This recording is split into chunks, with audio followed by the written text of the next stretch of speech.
Slaanesh is dedicated to the pursuit of excess, gratification, hedonism, pain, and amoral pleasure at the expense of any other soul. He is the youngest of the Chaos Gods, for the complex emotions of erotic desire and decadence only exist within the minds of intelligent races. From within the realm of chaos, the Dark Prince revels in each new sensation discovered. He guides the mortal inhabitants laden with desire to go ever further in their pursuit of stimulation. Those who serve Slaanesh are consumed by their own dark passions, driven by the need for their master's approval to commit more sordid atrocities. And so Slaanesh's followers practice war upon the nations of the south, seducing their foes into the service of their dark god, and inflicting symphonies of misery upon those who resist his call. My Govanen Melonin, and well met indeed. I am Arakir Galadurthan, and welcome back to Warhammer 3 as we review another of the Demon Lords. Slaanesh stands before you. Slaanesh! Right, so without any further ado, briefly, first half we're going to look at the campaign map, second half we're going to look at the units. And this time, unlike the last few, we're going to start at the point where I've already played them for a bit, so that I can show you some of their features better. And then we'll jump back to what it looks like at turn 1 when we deal specifically with Nkari. And that's right, damn it! That's right. People say Nkari. People are wrong. It is Nkari. It is subtler. It is not a standalone singular sound, to my mind. Each to their own, of course. Pronounce it how you would like to pronounce it. That's something I always stand by. But I'm going to call him Nkari. I also think it's odd that people call him a him, when half of him is a her and half of him is a him. So surely we should call him a they. But I don't want to get deep into the pronoun situation and have all of the social justice warriors come and start burning me alive. But I mean it from a purely pragmatic point. When a being is a demon and half of them represents in a female form and half of them in a male form, surely you can't just call him him. I don't know. Anywho, let's start, as we mean to go on, with the global systems for Slaanesh. The first is the devotees. Everyone in this version of the game has some form of resource, and Slaanesh's are devotees. Devotees are, as you are showing, about turn 36, playing on very hard, not that difficult to accumulate, although they mostly come through events, as that just showed you. You get them through events, you get them through raiding, you get them through sacking, you get them through capturing people in battles, you get them through, I don't think any research technologies actually give them to you, but the primary way of getting them is completing events, killing enemies, capturing towns, and then building cults, as we'll see in a moment. Once you've hoarded up your devotees, they give you a number of options. The first and probably the greatest use, given how absolutely pathetically weak on the battlefield Slaanesh apparently is to create an entire side army. And Fornica here is one such army. So, as your legendary lord, you have the option to summon a disciple army. It costs a flat 300. I've seen at any point it is 300 devotees, and it just summons an army next to you. Now, whilst that army is not standing in your corruption, it will lose troops. It suffers from attrition by merely existing, unless it is in high Slaaneshi corruption. So if you are keeping them as a defensive army in your own lands, where your corruption is exceedingly high, then you would be able to keep that army alive for a long time. But on the flip side, aggressively, they die really quickly. You also get no say in what unit types they come as, so that's your army, deal with it. Much like a Wa army, you can do what you like with Fornica and her army. It's not stuck to your army, or actually then unlike a Wa army, you can just run it around, do what you like with it. The secondary army here also came from cults, but we'll talk about that one separately in a second. Something else that you can do with your devotees is forced vassalization. But we'll come to that in a moment when we touch upon seduction instead. And then another feature are the pleasurable acts. Pleasurable acts are like mini commandments that you get here in your provinces. At the moment I've only got 3, I'm sure you probably unlock more through research. They have simple boosting features. Control is up, recruitment costs down, income from buildings is up, growth is up, things like that. You'll note there that they cost favour as well as devotees, so they are just like small boosted commandments that you can use as your devotion rises. But the disciple armies is one of the key features. The other feature of the devotees are cults. Cults can exist absolutely anywhere, as you can see by the fact that half the world away I've managed to establish a cult over here and over here. Now we'll start with this one because I haven't built anything in it. But you get the option to found a cult after a certain time, so cults arise through a number of different means. Chiefly, cults arise through the actions of one of your heroes. Your cultist can spread cults. They arise through events. And you can also just send people out to proliferate them once your devotees are high enough. So I can click that button and 3 random human or elven settlements are chosen to spawn a cult within them. And it is entirely random. Hence why Frozen Landing is one. Once you've got a cult, it acts like an Undercity in that kind of mechanic. And it gives you 4 options. So you can build an excess cult den, which means that your seduction of units at the start of battles in that region is cheaper. And we'll talk about seduction in a second. It gives you 5 devotees per turn, and your seductive influence is +4 for whoever owns the settlement. So the cult's not automatically destroyed should someone else come in and claim the land. Slaanesh is all-pervasive. So the seductive influence is up, and again, we'll talk about seductive influence when we get more through to seduction. Then you can choose Excess Cult Parlor, which gives you diplomatic boosts with that faction, and again boosts your seductive influence. Now, if the income of if the income of the settlement you're building it in is higher than 300, then you get an additional seductive influence of +3. And that mechanic where boosts, debuffs, or buffs are caveated with a certain feature is fairly common for Slaanesh, as we'll see when we look at the buildings. You can build an excess cult atelier. I've absolutely no idea what that last word means, but you can get a cultist for free summoned next to that settlement. Well, for free. It costs 250 devotees. Something you may have noticed there is all of these cost devotees, not favour. So this is the primary use of the devotees in the cults themselves. You can proliferate cults with devotees, and then with those same devotees, or if you have any left, you can then build the cult building. So the excess cult, it gives you +1 capacity for your cultists, and again gives you seductive influence with the owner of that settlement. And lastly, the one-hit wonder is you can build the excess cult salon, and you'll get an army next to this settlement after 1 turn, but the cult is destroyed in the making. But that one isn't that particularly good. I think it depends on the settlement itself. So if you were to build this in a big, fully upgraded settlement, I'm sure you probably get a larger army. But for comparison, if we pull back to Unkari calls all for pleasure. Fornica was created by the faction Summon Disciple Army ability, and Joy Hellblights, what a terrible name, Joy Hellblights was created by an excess cult that I built in Blood Mountains shortly before I attacked it. She has a pathetically small army, and you'll note Fornica has a full banner. So the Disciple create armies through your Disciple system, or Summon Disciple armies, is better. So that is the cult, another feature of the devotee. We've touched upon pleasurable acts. And then forced vassalization. Let's move then into the seduction aspect. So Slaanesh is the more diplomatic of the demons. Firstly and chiefly in the fact that he can actually talk to people that aren't demons, which is unique to him. But if I go down to Kvelig, who I've been slowly sweet-talking throughout these first 36 turns, this is your seductive influence feature. You'll notice when we talked about the cults, it added seductive influence to the owner of that faction. And seductive influence is a simple turn timer or ticking counter. The higher it gets, the bigger the buffs you get. At the start, it's debuff. So you can see that at the moment, because of my seductive influence with Kvelig, he actually fights better against me. But as it grows, it gets slightly better for you. And eventually, when it caps out at the top, you can force that faction into being your vassal. Very, very useful. And there's a number of ways to increase the seductive influence, as it says. The chief way is diplomacy or battling with them. So fighting against them or talking to them, basically coming into contact with people. Slaanesh is all about the physical lusts of life. And touching your enemies physically turns them to your cause.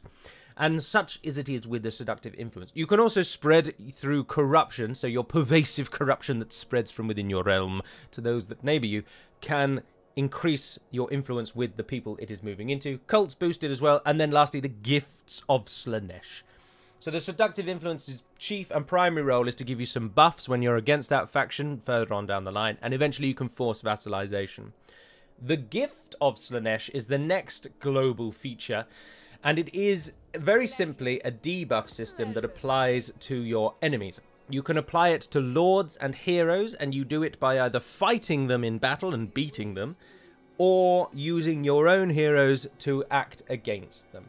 So, quite simply, by having a successful hero action on an enemy, you give a gift of Slaanesh to that enemy. And the gifts really are very helpful to you. One of the key things that the gift does is it causes that enemy army to spread your corruption wherever it goes, which is very, very helpful. It also gives various buffs when you fight against that army. It makes it cheaper to seduce units from that army, little things like that. It's not like a flat debuff, like, here's a gift of Slaanesh, you now have -20 leadership. It's not like that. It's more campaign-orientated, and it plays into this theory that Slaanesh is a satellite faction, in that you spread your cults around the world, and then from within your cults you raise cultists, as we saw from the Frozen Landing, where you can raise a cultist out of the atelier, and then you send that cultist off to perform actions. The cultist himself can spread cults, and then he'll form actions against enemy armies, which means that they're then spreading your corruption as well, and Slaanesh slowly, as creeping vines along the floor of a well-kept garden, touches and infects everything. Less obviously the Nurgle, who is a great green blob of plague and pestilence and disgust, who just washes over the world like a great wave.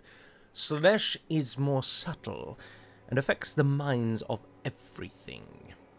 But Slaanesh is bloody difficult to fight on the battlefield when you're using his armies. Not difficult to fight against, but bloody difficult to fight with, and Khorne absolutely slaps him around. You have to be really clever with it. It's taken me bloody ages to kick Khorne out of this region.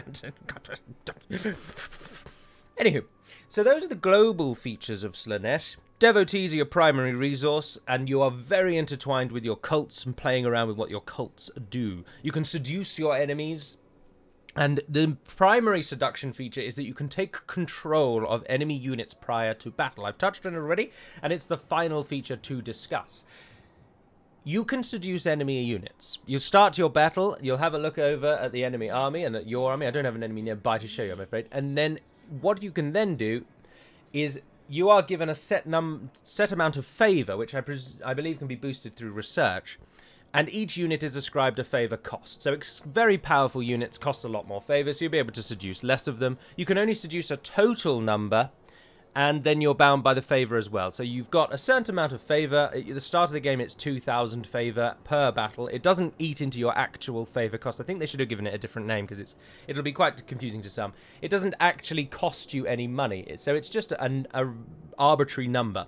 You have 2,000 of it at the start of the game, and for example, a warrior of Khorne, an enemy you'll fight a lot in the early game, costs 1,837 favour. So in the early game you can seduce one good unit, maybe if you're lucky, two really rubbish ones. And then as research goes on, and as Inkari upgrades and boosts and things, you can seduce more units. The units fight for you for the duration of that battle, so it's in your best interest to send them into their own allies and get them killed. Because at the end of that battle, any of the survivors in the ones you seduced will go back to the army that survives. So you want to get them killed, basically. Put them out in the front, offer them up as blood sacrifices, you know, the drill. That is seduction. It is that simple. Very, very straightforward feature indeed. I apologise I don't have a visual for that, but you know how it is. Yes. Yes. Alright, so those are the unique campaign features for Slaanesh, although I should mention you are also, of course, part of the Great Game. And now, having played the game a number of times, and we're on our third overview, the Great Game is basically a random event that occurs. So at the moment, Nurgle's in the Ascendant, but I was in the Ascendant about 10 turns ago. It's totally random. You don't do anything to actually boost or improve that. You just suddenly get told, oh, you're in the Ascendant, and it makes your unholy manifestations better. So, Unholy Manifestations for Slaanesh. Now, remember, every demon gets these ones. We looked at them for Tzeentch. Slaanesh's ones are a little different. So you start with Pain for Pleasure, which costs you some of your unit's health, but then you can move faster on the campaign map and in the battle map. Your weapon strength is up and your charge bonus is up. So you take a little bit of a health hit to make all of your units faster and more deadly. Then you've got the Carnival of the Damned, which just increases growth in the region you're in. Infernal Martyrdom, Seduce Units budget is up 100%. That's fantastic. So it's doubled. I don't know why they don't just say that. Seduce Units budget is doubled. That would just be so much easier to know. Lots of people don't know mathematics, and they don't know plus 100% means times 2. Anyway, and Slaanesh Corruption plus 8 in the province that the army is in. Remember, unholy manifestations are always target your own army, so they move with the army. They last normally about 8 turns or so. Oh, there you go. Duration 4 turns. That one's a single turn, a single boost. And that one gives 100 devotees. It didn't do that a moment ago, did it? That's interesting. A disciple army will be summoned near this army each turn. So you can just spawn armies as you move forward for 5 turns, but you can't move. So those are your 4 unholy manifestations. And if you do get the dice roll in your favor and the great game ascends for Slaanesh, then these all improve, and they improve by, in essence, doubling. So the pain for pleasure literally did double. Campaign movement range went up to 12. They all went up to 12. Everything in that went up to 12%. It's simple and straightforward, easy to understand. But the way to affect the great game, as I say, at the moment, if there is a way to affect it, I have absolutely no idea how to do that. It just happened. It just seems to be a dice roll each time. Job done. Right, so those are the unique campaign features. Now let's look at the commandments for Slaanesh. Slaanesh's commandments. The Cavalcade of Dark Desires. Your construction costs are down and your income is up, so it's a good one for infrastructure. The Festival of Drinking and Delights. Control is boosted. The chance of Nurgle getting his green, disgusting fingers in are cut down, and enemy armies have their movement range reduced. Revels of Eternal Pleasure. Proliferate cults cost is down, and growth is up. So a fairly useful one again for boosting your singular standalone province. And Foster Cults. Your corruption spreads quite nicely. Now, do note, with your corruption, as you can see here, my corruption is at 100 now, which is absolutely delightful. It means that I don't suffer attrition in my own region. But you'll also note that my corn corruption is at 100. And the fact that one corruption is up does not necessarily mean the other will go down. The only thing it does get rid of is Chaos Undivided. But as you can see there, you can quite clearly have different corruption levels from different demons in the same bloody place at the same bloody time, which is very annoying. But it is what it is. So those are our commandments, and we've mentioned the pleasurable acts as well, which act as mini commandments. Looking then at your buildings, as I said, Slaanesh has a very interesting feature in that a lot of his buildings give buffs or debuffs for the same sort of thing, and you'll see what I mean as we go on. But starting us off, let's look at them. Let's start with the primary palace. As with all demons, you get the option of the 2, Dimensional Rift and Infernal Citadel, or Dark Bastion, or whatever they call it. Chaos Dreadhold and Dimensional Cascade. The fundamental difference between these two is that the one on the right builds your province's infrastructure, and the one on the left spreads your corruption.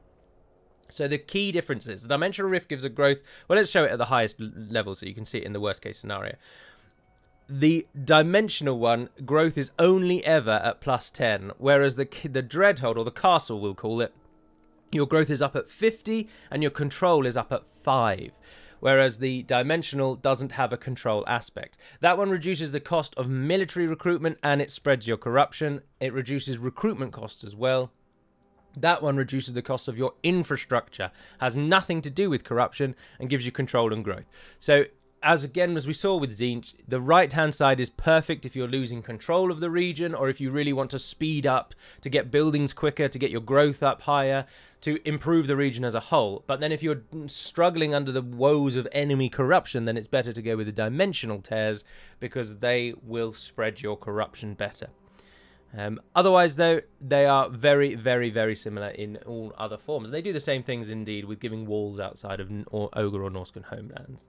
Now, in our starting capital, the Palace of Ruin, we get the Court of Covenant, which again gives allegiance points boosted, diplomatic relations up with the Demons of Chaos faction, and a +3 control, which is fairly useful. And then we come to your military. So you've got the Scented Pavilion, which gives you the Marauders, or the absolute chaff, absolutely useless units these buggers are. Demonettes of Slaanesh are the first ones who are actually going to do something for you, as we'll see in the second half. No other benefit to the Scented Pavilion, though, nor with the Fragrant Pavilion. They are purely military buildings, and it gives you the Hell Scourges. Again, not much better. Almost a waste of 630 favour, really. Next up, Addiction Pens. Upgrades to Yearning Cages, and then up and then up and up and up. And again, no other benefit other than military, and it gives you your mounted units. Hell Striders, Furies, Hell Striders, Seekers, and Heart Seekers. And lastly, you get the Temple of Decadence. Now, this one unlocks certain technologies, as we'll see when we come to that side. It unlocks the recruitment of the cultist and gives you the boost of +1 cultist availability. So the more of these you have, the more cultists you can buy. But otherwise, no other benefits. So it's restricted. It basically just gives you a cultist, but it does unlock some technologies. Into the Advanced Military Divine Circus. Casualties captured after battles is higher for armies in this province. And casualties captured in adjacent provinces is up as well, which is quite nice. It also gives your Seeker Chariots. And then it just boosts that same feature all the way up, giving Hellflayers and then finally Exalted Seeker Chariots. So that's for your chariots. In the centre, the Sensuous Caress gives Slaanesh corruption in adjacent provinces, as well as recruit rank +1 for units recruited, and it gives Fiends, which is quite nice. It's nice that it actually has a secondary feature. Tormented Whisper boosts again, and this time unlocks certain technologies, so you need to get all the way up to that one to complete your tech tree, and it gives you your Keeper of Secrets, the sort of lesser Unkari. Drifting Tower again unlocks technologies and gives you the Alluris, but also boosts local recruitment, and it just goes up as it goes up. The Alluris is one of your heroes, as we'll see in a second. And then finally the Soul Grinder comes from the Drifting Bastion.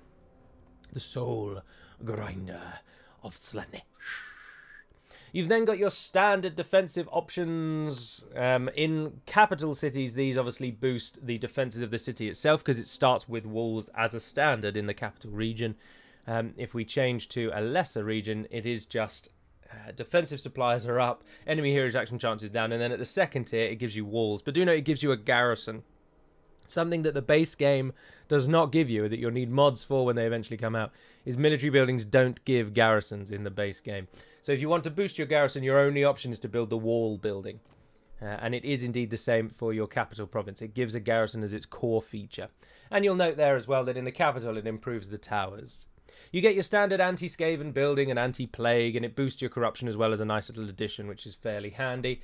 And the Realms of Chaos. When you visit the Realms of Chaos, there's a risk that your lords will become corrupted themselves, even if you are already a Chaos Demon Lord. You can become corrupted, and you have to come all the way back to your homeland where you've got a Warpstone Locus in the hope to remove the corrupted trait. And it will be some massive debuff. Seemingly on the surface, that's going to be a really annoying feature, but time will tell. And then in your economic buildings, this is where things get funky. So the Lavish Kiborium is your income-generating building, and it gives a little bit of growth, but it's not the primary growth building.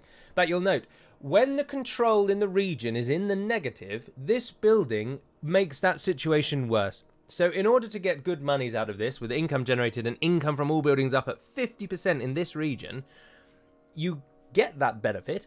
But as soon as your region drops below into the negative control, which we already currently are at -39, this adds a -6 debuff to that control as well, making it even harder to get control of your region. Very interesting. The Crystalline Pod has no such feature, and it's just a one-time massive boost of growth and casualty replenishment to anyone in the region. Then you've got your primary income building. This one again has this interesting feature in that when your control is below -50... So between -50... Oh, well, this is confusing wording. Does it mean below as in... Because, of course, lower than a minus number is a positive number. -50, below -50 is -49, -48, -47, -46. But I assume what it means is between -100 and -50. But anyway, if your region is rebelling, this gives even more money. It doubles its income at each tier. So it's a flat income bonus, and then if your province hates you, you get more money as well. But you don't want your provinces to hate you, because then they constantly rebel. So it's an interesting little addition. And lastly, the Cult of Pleasure has a similar feature. This one reduces the cost of proliferation and increases your control and Slaanesh corruption. And when your control is positive, as you can see, your devotees are increased. This is your primary devotee trickle rate building. And they need high control to get it. So if you've got high control, you can make the most out of your income additive building, the one that improves all income. You can make the most out of your devotee creation, but you don't make the most out of your flat income. So an interesting concept indeed in the buildings there. And we've already looked at the cult buildings, so I won't go over those. Turning to the research, unlike both of the others we've seen so far, the only things in your research tree that are locked behind anything is construction. So if we get down to the perfume of perverse, you need to build the Tormented Whisper building that we've spoken of as well. The Incense of Chromatic Servitude required a building as well, but I've already built it, so that's why they're available. It's the one that gives you the Alluris. And lastly, the Aroma of Intoxicating Heroism requires the building that gives you the Cultists. So the last 3 of your research sections are blocked off by buildings, but the first 3 are available straight away. This one is all about improving your infrastructure and the like, income, construction costs and that. And then you've got another primary income boosting section in the Lustful Agony.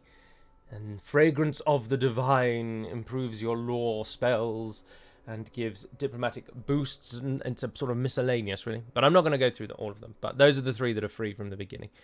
Research then, so not restricted by devotees is the key reason I'm talking about this. You don't use your devotees on your research. You just build certain buildings and then your research becomes available.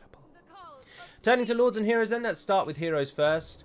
We've got Scipio, who is an Alluris. Alluris are very useful as anti-enemy army heroes. So those are their abilities. Assault Garrison, Assassinate, Assault Units. And I've been assaulting units left and right with Scipio. That's how she's raised up to level 6. Very, very helpful. She spreads control where she is and she trains your armies. On the battlefield, they are sorceresses, witches. But they are not particularly good, and she dies. Oh, I had another one of these, and she died almost immediately. They're so weak in battle.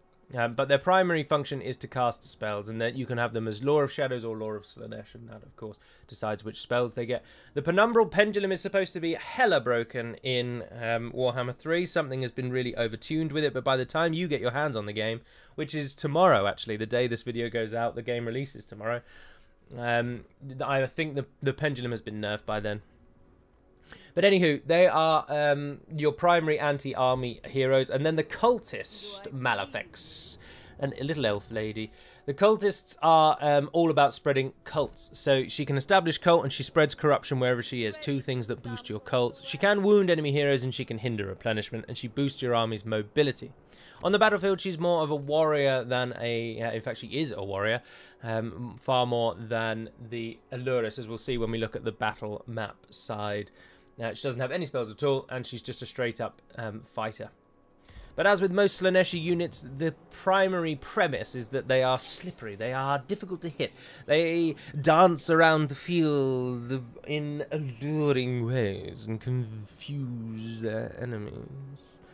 They do not charge in head-on and hope to fight in that way, because they will die. The Lord that you get is simply a boosted Alluris, Heralds of Slaanesh. Hello, Sealtiol, join us. Sealtiol, as I say, they're boosted Heralds of Slaanesh. So again, their magic, you can have them in Lore of Shadows or Lore of Slaanesh, so that's their primary function. And then otherwise they are just exactly Allurises. So Spellcaster Lords are the options. Now, of course, there is a method by playing the campaign for longer. You will eventually get an exalted version of the Herald of Slaanesh or exalted something else. But at the moment, I am uncertain as to how to unlock that. But it's always nice to have some things to learn for oneself, is it not? He says, "Don't hate me. I am but a humble servant." Anyway, now, let us turn to Unkari's actual start, and you can see what awaits you as the campaign begins. The demon known as Unkari is a notorious keeper of secrets. As the Arch-Tempter, he scours the immortal and mortal realms to experience the ultimate sensation and taste ecstasy in its purest form. Over recent millennia, he has developed a particular hatred for the elven twins of Ulthuan. Whatever his short-term goals, the next part of Unkari's plan will surely involve their eternal misery. Turn number 1. Unkari, Nkari begins in quite possibly the most secure region in the entire game. You start in the very top left of the map. There is no north to you, there is no west to you, there is, in many ways, no east to you. The enemies only come from here, south. You start against Khorne, though, which is an absolute bloody ball ache, because Khorne slaps your armies around for fun, and it is quite challenging to actually beat the bastard. I mean, if you're amazing at the game, I'm sure you'll never have any challenge. But if you're amazing at the game, you're not watching this, are you? Because you don't care about these kinds of things. You're just going to bowl in. But anyway, you start here with the Palace of Ruin as your capital, as we've already seen. The rebels around you are Khorne, as I've already moaned, and they own the rest of your region. They are the something swords, the bloody swords. How fitting, because they're bloody bastards. They start with a small army in your region, which is very easily dealt with, and you can just move over and kill them. And then Palace of Princes will fall like that. Trust me, in a heartbeat, in a song. You'll arrive at the walls, and the enemies will scatter before your might. And then you'll hit the fetid catacombs, and you'll bump into the actual army of Khorne, and you'll realise, Slaanesh is bloody useless at the start of the game. The moral of the story is that Slaanesh is actually quite a challenging campaign, because Khorne is one of your primary enemies throughout. You don't start next to anybody major, although once the bloody rifts open, Skarbrand just comes knocking on the door, doesn't he? Takes him all of about 5 seconds to find me in the entire game world and decide that I'm the one that needs to die. But of course he does, because Khorne and Slaanesh hate each other. That's why we are starting against them. Once we've defeated the bloody swords, Nurgle awaits them on their eastern bounds, as we saw in my a few moments ago when we owned all of this province. Nurgle's away to the east. Another Khorne army awaits you in the south, and then your southwesterly region down here, thankfully, is just a Warriors of Chaos army. Your run-of-the-mill garbage. You might have some ease with them. But there are no major enemies near you, as I say. The Kislevites are all the way down here, absolutely miles away. Cathay is literally the other side of the world from you, so it's going to be a cold day in hell before you bump into them. The only real enemies you're going to come across of major players of the game is through the Rift system. The Rift system is not unique to Slaanesh. It is a feature of Warhammer 3, and it is how you access the Chaos Realms that are in this sort of big area here. But it allows enemies to jump through them to come to your regions as well, and that's not uncommon, so it's up to you if you want to close rifts or not. But anyway, that's likely to be the way you'll bump into one of the major 8 factions of the game, is by them coming through rifts. The effects of playing as Nkari are that you get a diplomatic bonus of +20 with everyone, which is very nice. And if you do have vassals, your tribute is up 50%, which again is very, very nice. Leads into the point that you can force vassalization, making vassals even better. Nkari, her, their self, has a few campaign effects as well. Experience gain plus 50% each time a new faction is fought in battle, so the more enemies you can have, the better your troops will become. And they themselves, seduction cost is down by 25%. Also, you get a standard boast against elves, which is quite interesting. A boast, that's quite correct. It's not a boost, it's a boast. You get a boast against elves of 10% when fighting against them in terms of missile resistance, and melee attack of +14, which is quite nice. The skills of Nkari are that you hate Khorne. Everybody hates Khorne, because Khorne hates everything, and thereby generates hate itself. You can't like that which does nothing but hate. But in any event, you get a specific feature to hate Khorne, which allows you to fight stronger against his followers. Then the benefits of playing Nkari, I've just punched the microphone. I'm so invigorated. The Lash of Slaanesh is a direct damage dealing spell. Blissful Rapture triggers whenever you cast your own spell and gives you little buffs. Acquiescence is a hex upon your enemies, reducing their speed of melee defense. Pavane of Slaanesh is a direct damage spell over time. Causes damage to combatants 47 to 93 per second. And it is good against strong versus 25 men, unit or above, as it says. So don't use it against single targets. Hysterical Frenzy is an augment to your own units, giving them armor-piercing weapon damage and melee attack. Last time I said I wasn't going to go through all these, but why bloody not? I've enjoyed playing as Slaanesh. I don't know if that comes across. Evasion, you can get an evasion boost, but that is a standard one, isn't it? Slicing Shards then comes in, which is a bombardment spell over a large area. What you should be taking away from this is that Slaanesh has a lot of direct damage dealing spells, and Nkari makes full use of them. Phantasmagoria is another hex that reduces the leadership of an enemy unit and they can't move, so a net spell.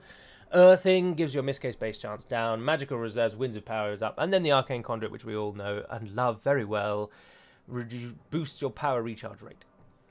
Outside of that, you can improve your army along the line. I'm not going to go along what each one of those does because they just cover your whole army in one way or another. And your line, of course, is unique to Slaanesh. So you get Slaves of Excess, you have casualties captured after the battle is up, you spread your corruption, recruitment cost is down, and income from raiding. And then you have the similar ones as before, Lightning Strike on battle reinforcements, Draft Master to improve your recruitment, making your general stronger.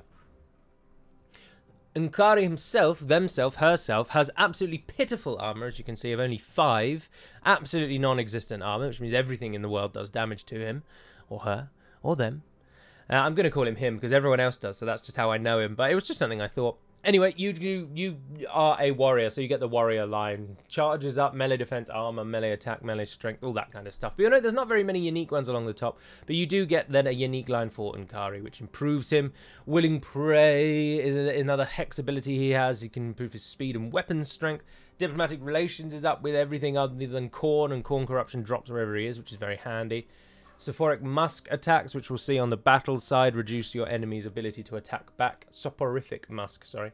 Whisper of Glory is another hex, reducing the melee defense of enemies and giving rampage to them. And Harvester of Souls, replenishing health for your units. So a good warrior. He's a fantastic warrior. He kills, he does damage, everything's lain bare before him, and then if that's not enough, he's got spells that damages them all as well. And he will, for a very long time, probably the entire campaign, be far and away your best unit. The only one that actually kills anything. And that is Unkari and Slaanesh. If you believe I have not told you anything, then please do let me know. But otherwise, it's time to jump over and look at the absolute chaff that isn't the poor excuse for an army that Slaanesh commands. Welcome to the fields of ecstasy and death. Slaanesh's hordes stand before you. And something, unfortunately, that has to be dealt with first is that, like the other demon nations, the roster is disappointingly small. Now, it may not look particularly small, but lots of the units are copies and recasts. Now, I have now finally taken the decision that we're going to do ranged, infantry, cavalry, and monsters moving forward with the remainder of these 5, or however many there are, 6 more of these overviews, this one included. But something you note straight away is Slaanesh does not have any ranged units at all. Yes, it's one of those factions again. You have to rely on your speed and your flanking abilities and your abilities of your chaff to pin the enemy down. So let's start, as we mean to go on with that second feature, with your chaff. The Marauders of Slaanesh. They've decided that rather than having a functional arm, it would be really useful to have a 5-foot sword welded and grafted to their arm instead, because that makes it very useful in everyday life. Anyway, they are Marauders. They're probably the least changed of the Marauders in terms of visuals, other than, of course, the arm. But they are absolutely awful. They are so awful, in fact, that the game tells you that their sole purpose is to block the enemy and to pin them down while your other useful units get into position and do the damage. 15 armor, so again, atrocious. Every unit's basically going to do well against them. They do have a shield, so they take less attack from range fire from the front, which is alright, I suppose. The leadership of 60 is actually quite high, which I can find quite interesting. Particularly as we've seen with Tzeentch, where leaderships are down at 30 and 40 odd. Speed is 38, which is pretty good. Melee attack of 32. Melee defense of 20 is awful. Absolutely awful. Weapon strength of only 28 is not that great, but they do get a bonus against infantry. And a charge bonus of 16, which is again terrible. They're immune to psychology, so they do not care about fear or terror, because the lusts of the flesh outweigh the fear of the mind. They can hide in a forest. The Marauders are your standard version, but they are supported by a more defensive version, the Spears. The Spears have a higher melee defense of plus 12, but otherwise worse attack, worse weapon strength, worse charge. The Marauders with the Spears, though, do get the charge reflection ability that has been added. So when they are bracing, they deal more damage to units that charge against them. Many suggestions say that that is hella broken at the moment, and even if you attack an enemy, the damage bonus applies, but that will almost certainly be patched out, either before the game even releases, or very quickly thereafter. So that will, in the future, it's best to think of that working as intended. So it only is an additional damage when the enemy charges them. So there's a brief moment after the enemy charges that they do more damage back. They get a charge bonus against large because they are the spear version, and you say, oh, Gally, what does their spear look like? It's an even bigger thing welded to their arm. The amount of muscle it would take to hold that thing up is absolutely unreal. Let's at least pretend that the laws of physics do apply to our fantasy demonic world, because this sword arm thing is ridiculous. It's like carrying a human person with one arm all the time. Not to mention how difficult it would be to do chores and the like. How are you going to write to anybody? Anyway, the spear version is less aggressive and more defensive than the standard Marauder. And there is a third, a defender unit, which decides I'm going to go to battle with nothing more than a whip. Because that's going to work. The Hell Scourges. Marauders who've decided that they enjoy their arm too much. They quite enjoy writing poetry. They enjoy making dinner. Things like that. They've decided to keep their arm, and they use a whip. Now, they get the Defender bonus, which just tells you that they excel at pinning the enemy down in melee. Not sure how that applies in practice. I feel like that's just the game telling you how they're supposed to be used and not really telling you what they actually are going to do, because there's nothing about them that screams, I'm amazing at pinning the enemy down. Although their melee defense is at 42, which is outrageous when you compare that with the other two Marauders, minus 22 over the standard Marauder and minus 10 over the Spears. Very nice indeed. Their charge bonus is 6 less, though, than the standard Marauders, and is 6 more than the standard Marauders, and is obviously considerably more than the Spear version. So the Hell Scourge is a better standard Marauder in almost all forms, save for it loses its anti-infantry damage bonus, but it gains a huge defensive buff. So that's where the Defender role comes in. This one won't kill anything, obviously. It's wielding a whip. For crying out loud. It's got a damned whip. I appreciate how much you love Slaanesh and all the pleasures of the world, but fighting your enemies with a whip, you might as well just cut your head off and put it at your feet ready for them to come and collect it. Anyway, they will die. All 3 of these units will die. That is their sole purpose. They do it very, very well, I can assure you, and do not rely on them in any way. Just because they look like Greek or Spartan-esque warriors, do not mistake them for warriors. Ignore the name. They aren't Marauders. They are there to die. Supporting them in their early tier death is our first monster unit, the Furies. Every Chaos faction gets a Fury. Another reason why the Chaos races feel like they don't have very big rosters, to excuse the large start battle button. The Chaos Fury we've seen with Tzeentch, and we will see with them all because they all get it. Armor of 20, which is at least slightly better. If we take the Hell Scourge as our standard baseline, and then compare with the Furies do have more armor, but their leadership is much lower at 35, sadly. They have 110 speed, as you'd expect, because they can fly. So you do, but then that comes with its own problems, I assure you. You fly your enemy in with visions of harassing the enemy archers, and before they've even arrived at the enemy archers, they are picked out of the skies, and they are dead. And to think that they might actually kill something, think again, because their melee attack is 36, which isn't bad, but it's not particularly good for such a high mobile unit. Melee defense of 18 is atrocious. They're very easy to hit. Their weapon strength is 32. Those are slightly more than the Marauders we've seen before, so they might kill something, possibly. You pray and you hope, but you never know. Their charge bonus is 20. But something that sets them apart is the first unit, which has Slaanesh's unique feature, Devastating Flanker. Hey, I know this guy. He's a right devastating flanker. They are very, very good at hitting people in the back and the sides. And as it says, it just doubles their charge bonus when they do that. So if you hit them in the rear or the flank, they get a 20, goes to 40. So you charge for much better. Their attacks are magical, so they can do more damage to things like ghosts. I appreciate there are far more units that are protected from physical attacks than just ghosts. But for the majority of us, we think of ghosts when we think of non-corporeal or incorporeal forms. They have Vanguard deployment, so you can start them out the front, and they are armor-piercing with their weapon strength, which is very nice. So they will actually do some damage, but their speed, as I say, is often a buff, a debuff, a malice, because they fly ahead of your army and they die. And then we come to the Demonettes. Demonettes. Demonettes are the first ones, as I say, that are designed to do damage. They are designed to kill your enemies. They are very, very fast, with 54 speed. Let's again compare them with the Marauders of Slaanesh Hell Scourges. The Demonettes have less health, less armor, less defense, and unfortunately less charge, but considerably more speed, more melee attack, more weapon strength, both again armor piercing and magical damage, so they'll attack everything. But again, this unit has the flanking, devastating flanker, so their charge can go up to 40 again. You do not want to make this unit a line unit at all costs. It is not very defensive. The bloomin' Marauders are better in defense than these buggers. So don't hold the line with these. Always have these running around the back, running around the sides. Now there's an exalted version, as there often is. Another reason why it feels like the roster's not very big, because it's just the same unit, but better. The exalted version, if we compare again, the exalted Demonettes of Slaanesh have 900 more HP than your others, and then everything is boosted, but only ever so slightly. The thing that really sets these out are their enthralling attacks and their soul scent.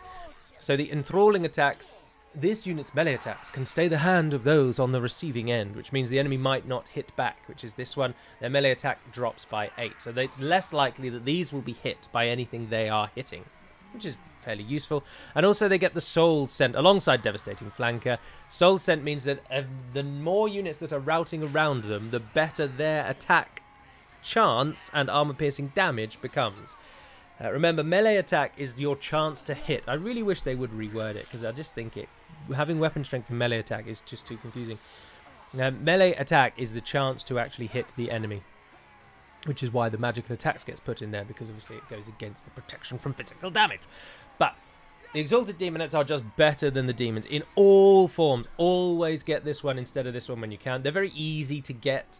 By the time I'd united that province in the first half of this video that you'd seen, I was already able to train these. So swap out demons for Exalted as soon as you can. There is no reason not to. They are literally just better versions of demons. Right, in this other second tier we get the 4 cavalry units, and again another reason why it feels like the roster's small, because of the lack of variety. So in essence what we have here are the same units we've already looked at, bar the flying ones, but now they're all on horses.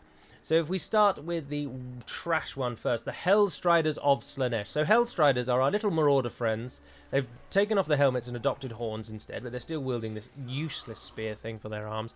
If we compare against them, so the Marauders of Slaanesh spears, the Hellstrider version, of course, is far faster because they are on a horse. Well, they're on a lizard thing, technical term. They have less health, as is often common with mounted units, because their speed and maneuverability, they have to have a negative somewhere. Their melee attack is worse than the ground unit, and their melee defense is worse than the ground unit, both again expected because they're on a horse. It's harder to hit things on a horse, and it's much easier to be hit on a horse. But their weapon strength is higher, and their charge bonus is considerably better. They don't get the flanking ability, sadly, which is always disappointing, but they do get Soul Hunters. Effect intensity increases with each kill made by this unit. So as it kills things, its damage resistance, leadership, and charge bonus increases. So it's a kind of snowballing type unit. The more things you can kill with it, the better and better it becomes. The next one is not the Hell Scourges, but the Seekers. No, it is the Hell Scourges, sorry. So Hell Scourges, the mounted version of the one with the whip, as we've already seen. Over the Hell Striders, the Scourges have better attack, better defense, and better weapon strength. These are anti-infantry. Now, do note they do have poison attacks, which is noted there, which reduces all of those features of the enemy. Their speed is down, armor piercing missile damage, base missile damage, blah, blah, blah. The poison attacks is also for the Hell Striders. But the Hell Striders are large, so they're good against other cavalry and large things, and the Hell Striders are good against infantry. So you'd want more of these in the earlier tier, because large things aren't as common at the start of the game. These are your earliest possible cavalry units, and they aren't particularly good. They do both have that Soul Hunter thing, though, so the more kills you can get with them, the better they become, but still, they're never really anything to write home about. Next up, we have the Seekers of Slaanesh. Demonettes on a horse, exactly what you would want. These have less armor than the Hell Scourges. It was Hell Scourges, and there's just so much hell listed in everything. Hell Striders, Hell Scourges, yeah. Hell Scourges, they have less armor, but they have more melee attack again. So this is, in the terms of the early tier, this is your most damaging cavalry unit. With an 8 melee attack, poison damage again, magical damage, and armor-piercing weapon attacks. But they don't have anti-infantry, they don't have anti-large, but they do, again, have the flanking. So their charge bonus goes up to 80. And obviously we're getting into this realms now of stats that are being particularly good. 100 speed's fantastic. Still only 60 leadership, though, even at this sort of second tier. And there's a boosted version of these called Heartseekers. It's exactly the same as the ground one. This is again where the lack of variety comes in. You've got Demonettes and then Exalted ones. They've just got different names. The Heartseekers, again, are just better than the Seekers in all forms. Everything is boosted save for the speed, and they then also get the soul scent. As units around them start to break and run away, they get stronger at killing those things. So very good in hitting an enemy, causing everything to rout, making them even stronger, meaning they'll kill even more things. But again, they're very easy to get these two, and always replace Seekers with Heartseekers where appropriate. They are just better than Seekers in all forms. Right, that's the last of your infantry, all done and dusted. We now come to just monsters and the last few cavalry, which are all chariot-based. These absolute abominations that you would call a chariot. Oh, that's just poor form. He's going to cut his tail off just by running. Come on, guys. Let's at least give some care and consideration to the unit that's the bloody lizard man that's pulling us forward. He's quite literally going to just shaft his... Anyway. Starting off, we have Seeker Chariots. Seeker Chariots are, again, Demonettes, but now they're on a chariot. It's just... Do you like Demonettes and Marauders? Oh, smashing! I've got loads of Demonettes and Marauders. Take your pick. Well, this version comes on a chariot. So if we compare them with the Seekers from the tier before... Where are our Seekers? Here they are. Seekers of Slaanesh. The Seeker Chariots have less health, but there are less of them, of course. They have much more armor up at 40 now. Still not fantastic, though. It's an abysmal armor stat. Slaanesh's army is just so weak. You're so easily killed. If you aren't flanking, you are just going to die. It's such a tricky army to play well with. But I'm sure it's very gratifying to win well with, but it's damn difficult. Their melee attack is worse than the Seekers. Their melee defense is worse than the Seekers, which means they're easier to hit and they're less likely to hit. But their weapon strength is better. So if they do hit, they do more damage. And their charge bonus is all the way up at 50, which is nice. And that's doubled to 100 if they are flanking, which is pretty damn good. They obviously, because they have the devastating flanker. Otherwise, nothing really about them that's unique. They do have a physical resistance, armor-piercing damage again, and a bonus versus infantry. They're just sort of excellent chariots, really. Chariots obviously are designed to be really impactful at crushing infantry. And this one's even better at that because it doubles its charge bonus when you're using it properly. They get their poison attacks again, which seems to be very much an anti-archer feature. It reduces the missile and weapon damage. Oh, it just reduces missile and weapon damage across the board and the speed. Oh, no, so it's good against basically everything. Fantastic. Anyway, that's your Seeker Chariot. And then it is that we come to the Hellflayers. And again, it's very similar to what we've just seen. The Hellflayers are just exalted demonettes on a chariot. The chariot is slightly bigger, but their stats aren't that much better. The armor's the same, leadership's slightly higher, health slightly higher, melee attack's up and weapon strength is up. But nothing... You'd expect a bigger difference. These units are really, really similar. You think, what is the point of having two different like this? Like, boost this one more, for crying out loud. The Hellflayers, as we've seen throughout the entire roster, really are just exalted versions of the others because they get the soul scent ability where the one below does not. In terms of the monsters at this tier, the unique Slaaneshi monster, finally, something that isn't just one of the everything we've seen before is just a demon or a marauder. But no, now we've got a fiend. Fiends of Slaanesh are the first that have the Soporific Musk, which was a feature you could give to Inkari.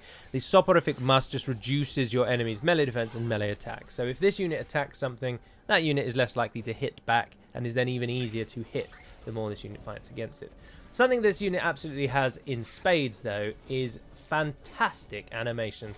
No matter what you think about Warhammer 3, you simply cannot look at this unit and tell me that they have not knocked it out of the park.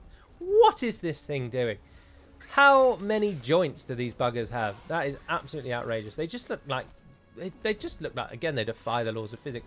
I think it's worth taking a moment just to appreciate that. If we compare these two, let's start with the Exalted Seeker. The Heart Seekers of Slaanesh. The armor on the Fiends is better, which is very, very nice. Their health is up as well. They perform a very similar role, and obviously they're punching into the enemy. They have devastating flanker, so their charge bonus, whilst less than the cavalry, is still doubled if you use them properly. Their weapon strength is considerably more because, of course, they're designed to stay in battle rather than cycle charging. Their speed is lower, though. Their leadership is lower. Their melee attack is lower, and their melee defense is lower. So they aren't amazing units. Do not think that this unit is going to win you the game, not like the Keeper or Unkari, but they are still a very, very solid beast unit, and particularly with the Soporific Musk keeping enemies pinned. They have armor-piercing damage again, so they do a lot more damage than anticipated. And then again, another tick in the anti-diversity box, because every Chaos Lord gets these. Spawn of Slaanesh. It would have been nice if they'd at least just given them unique visuals for each individual race. Like all they've done is just colour them slightly differently. You just think, come on, guys. There's only 8 factions. Would it really been that difficult to make this one look more Slaanesh-y? But anyway, it's best to compare them with the Fiends. The Spawns have much more health, less armour though, so they're more likely to die. Much more leadership, so they're less likely to run away. And obviously these are demons. Demons! Anything with the little demon face means that they don't run away, they just die, like the undead. So as its leadership breaks, it just starts to fade back into the demon realm and just dies. The Spawn of Slaanesh, though, does not have that, so they will run away, because they aren't demons in that sense. They're not here from the demon world. They are created in our world. And as you can see, they're created poorly and whatever that is. I mean, there's a person's head there. Anyway, comparing them again, weapon strength of the Spawn is much higher, but the speed is lower, the melee attack is lower, and the charge is lower. So they take longer to get into battle than the Fiends, but once they are there, they will last probably longer because of their more health, and particularly because of their higher leadership. But they will then do a lot more damage. So this one is quick, good at chasing down routing units, hitting enemies in the flank, making the most of its flanking bonus. This one is more plodding along. It will then tie the enemy up while the Fiends keep running backwards in and out, flanking, because this doesn't get the flank. And it is unbreakable, which means it won't run away. So yeah, this one will hold the line, and this one will keep flanking, and that's kind of their roles, really. Moving then to the final tier before we get to the Lords and Heroes, we have the Exalted Seeker Chariot. Exalted Seeker Chariot, do me a favour. Anyway, we've got an Exalted Seeker Chariot. Let's compare it to the better one from before, the Hellflayer. The Exalted has less health, but of course there's only one of them. But its melee defense is better, weapon strength is considerably better, but again, there is only one of them, and the charge bonus is up as well. It gets devastating flanker, it gets poison attacks, it gets magical attacks, and it wounds. If its hit points are less than 25%, or if an enemy's hit points are less than 25%, then this has the ability to wound the enemy. It's just, again, a better chariot. These three are really, really similar in their roles. They all are anti-infantry, armor-piercing, very fast. They all just do very much the same thing. It really is like just 3 identical units, and it's a bit of a shame, really. But if we take the chariot and then compare that across, starting with the Soul Grinder. The Slaaneshi Soul Grinder does not form your artillery. As I say, you have no ranged at all. So the Soul Grinder is raw beast, raw melee beast. It has far more armor than the chariot, far more health than the chariot. Attack, defense, and strength are all better, but of course its speed and its charge are less than the chariot. But because it's a Slaaneshi unit, it benefits from the flanking again. It's a Strider, so terrain effects don't hit it, don't slow it down or anything, but it is a demon summoned forth, so it will die if its leadership drops. You'll note it's not unbreakable. It causes terror in its enemies and fear, so units, low morale style units will not like fighting against it. It's very good against chaff. And with a weapon strength of 390, armor piercing, and a bonus versus large, it's a fantastic anti-sort of early tier cavalry unit. An anti-cavalry and monster killer for Slaanesh. And then we have Slaanesh's unique, the lesser Unkari, as I say, the Keeper of Secrets. Keeper of Secrets has less health than the Soul Grinder and considerably less armor because it has basically no armor. So again, it's a glass cannon, as of all of Slaanesh's units are all glass cannons. Melee defense is only 50. Even for an elite unit like this, you just think, oh, come on, guys. No, do not have anything that we think can actually survive in battle. Its weapon strength is less than the Soul Grinder and its charge is less, but its defense, attack, speed, and leadership are all slightly higher. But they perform very, very similar roles. Again, save this one is not anti-large. Do watch out for that. The Soul Grinder of Well has its soporific musk, the same as the these fellas over... the Fiends. No. Who has the soporific musk? It's the Cavalry, isn't it? Oh, I can't even remember now. Oh, that's disappointing, isn't it? Oh, no, it was the Fiends. I thought it was the Fiends. It's listed up there and there, that's why. Anyway, it has soporific musk, so it makes enemies worse as it fights against them. But the Keeper of Secrets does not. The Keeper of Secrets does cast some spells, though, on the battlefield. Remember, this isn't a Lord or a hero. It's a unit that gives you extra spells, which is always very nice.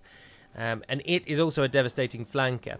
It benefits from the Blissful Rapture, so it's boosted slightly when it triggers spells, helping it stay alive. It gets the wound feature that we've seen before, and otherwise, again, it's a demon, so if its leadership drops and it is not unbreakable, it will just slowly die. But it is a fantastic unit and very, very good against low-tier chaff, again. Particularly anything that does high damage you want to avoid, because this will die quickly to anything with high damage.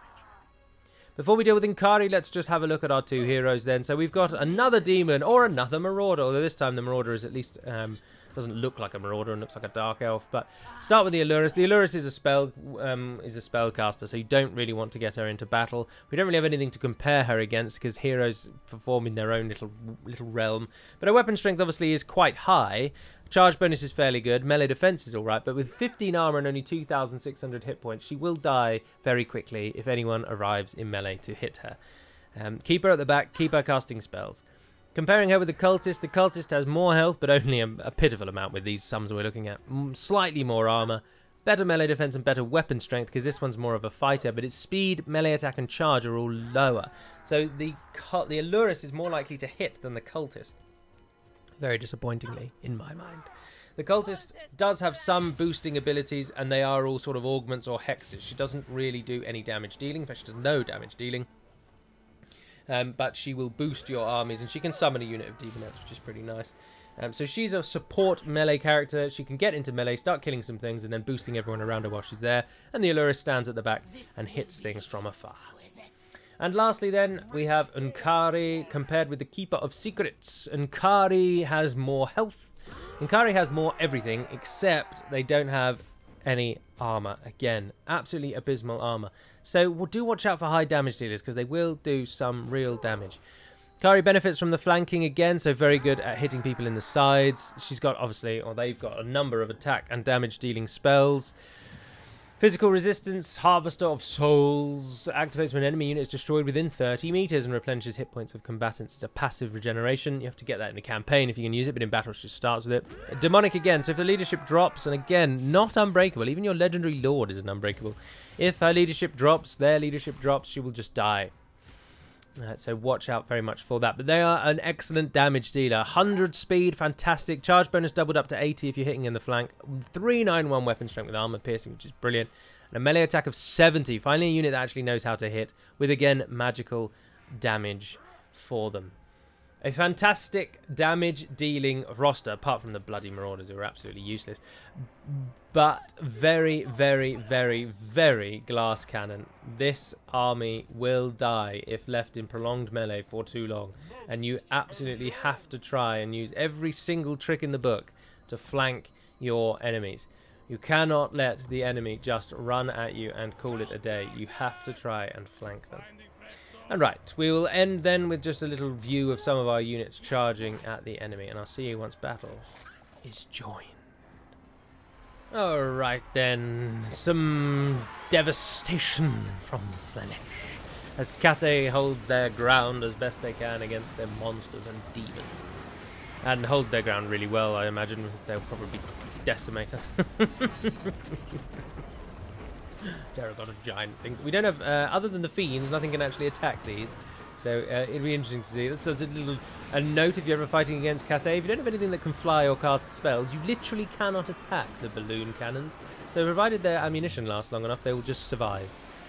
But anyway, there's Unkari fighting against the Pegasus-like things of Cathay, with the Marauders doing what they do best, and that is to die, as the Cathayan warriors just slice them down without any trouble, I should expect.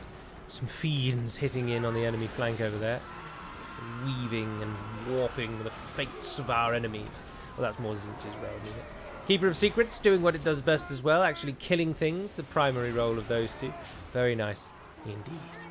And that is Slaanesh. I do hope that you've enjoyed this little faction overview, and I hope you're looking forward to the next ones. Do let me know if you think I missed anything, or if you'd like to see anything different.